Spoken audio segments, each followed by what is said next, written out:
Water is wet, and so is Lindy. Lindy Waters with the game-winning three in the preseason opener against the Clippers in Hawaii yesterday evening, man. I just got done with my patron breakdown. It's about 14 minutes or so, play-by-play, a lot of takes. It's going to be a fun year, y'all. Link will be in the description.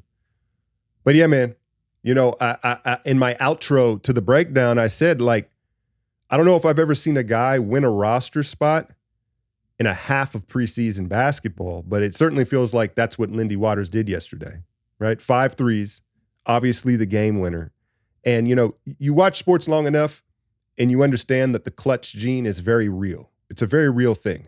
Some guys tend to make big shots. Some guys, when the shot matters most, you don't like your chances. You just get a feeling of it, right?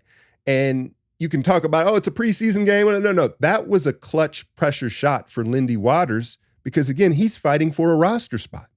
We've been talking about it the last few weeks.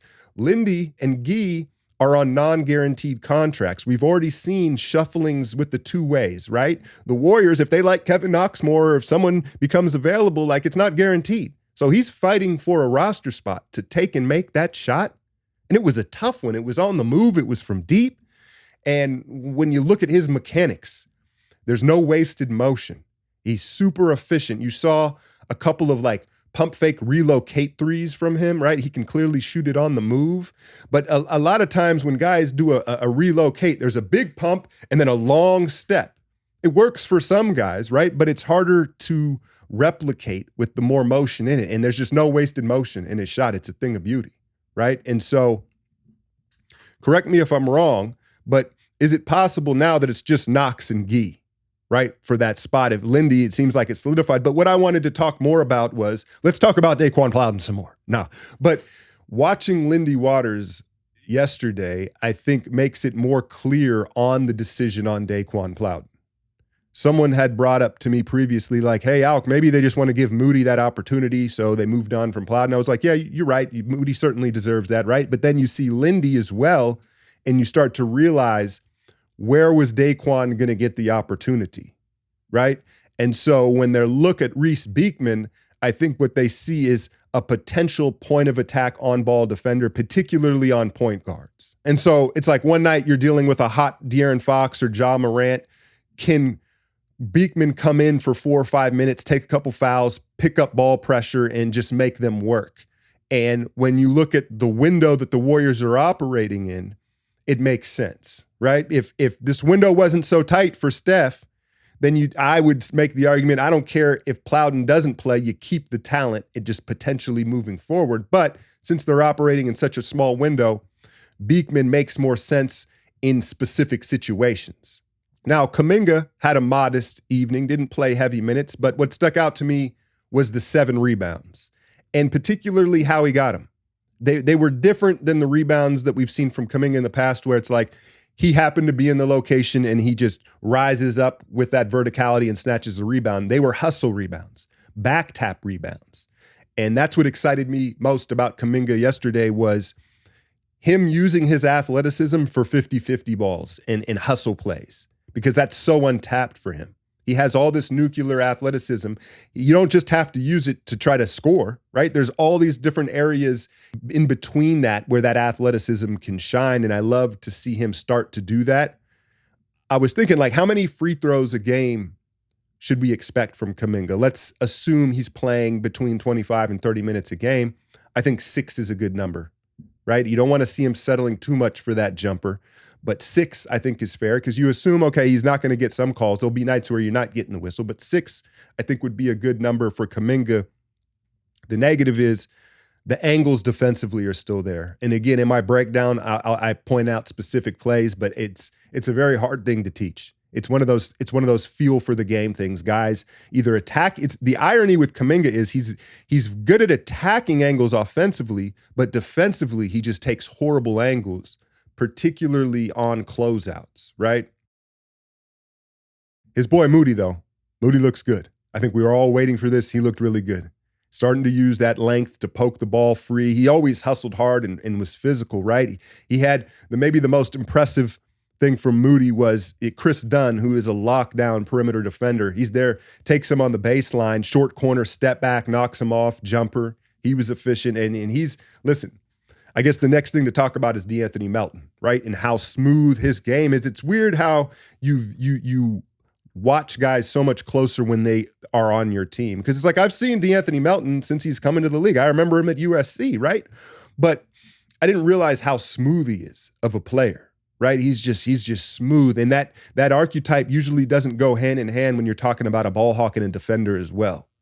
And then, of course, there was that sequence. He stole a rebound, kicked it out to Steph. Steph kicks it back to him. He hits the three, right? I think that was the moment where Kerr and everyone was like, oh, he's probably going to start, right? He's probably going to start. DeAnthony Melton looks like that guy. Can guard up. And then the chemistry with Steph, that seals the deal, right? But I think the real question for DeAnthony Melton is how you can't overuse him. You can't overuse him. You've got to strike a balance. And I know pretty much all coaches universally are going to say, well, you can't worry about a guy getting hurt. He could get hurt at any play at any moment. I can't worry about that. But the reality is there are certain guys where you have to balance their durability a little bit just based off their playing style. We've seen it with GP2 for years now, right? And Melton, I'm not saying it's like that. But again, if you're starting him at the 2, I think you just have to be cautious of how much you lean on him. And the positive is we have plenty of depth.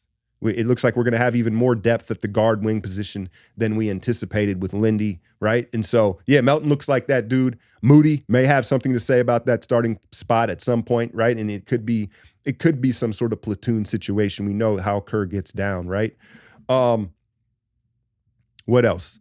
We didn't shoot well. No one shot well, right? Both the Clippers, outside of Lindy Waters and Moody, right? But the Clippers and Warriors both shot like 22% from the three-point line.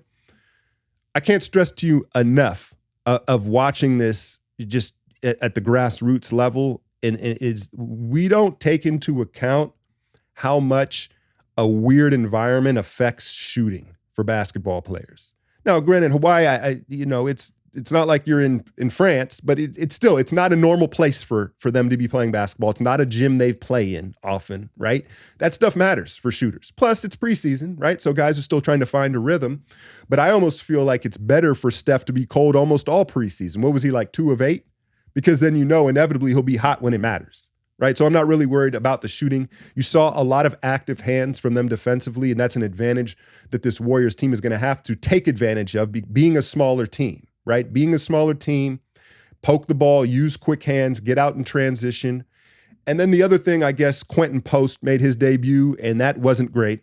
It wasn't great. The Clippers, bad matchup for Trace as well. Like they've got Zubac, who's a true back-to-the-basket scorer, and then you have to deal with Harden's craft and all those pick and rolls. I thought Trace was all right?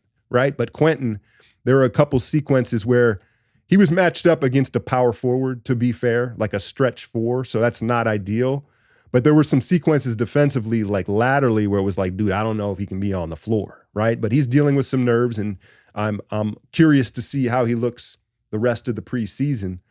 But looking at Lean Looney and him moving laterally, that was another huge silver lining. There were 2 or 3 plays where it was like last year, there's no way Looney would have made that play, where he like stepped it out and slid his feet. He had like a breakaway layup.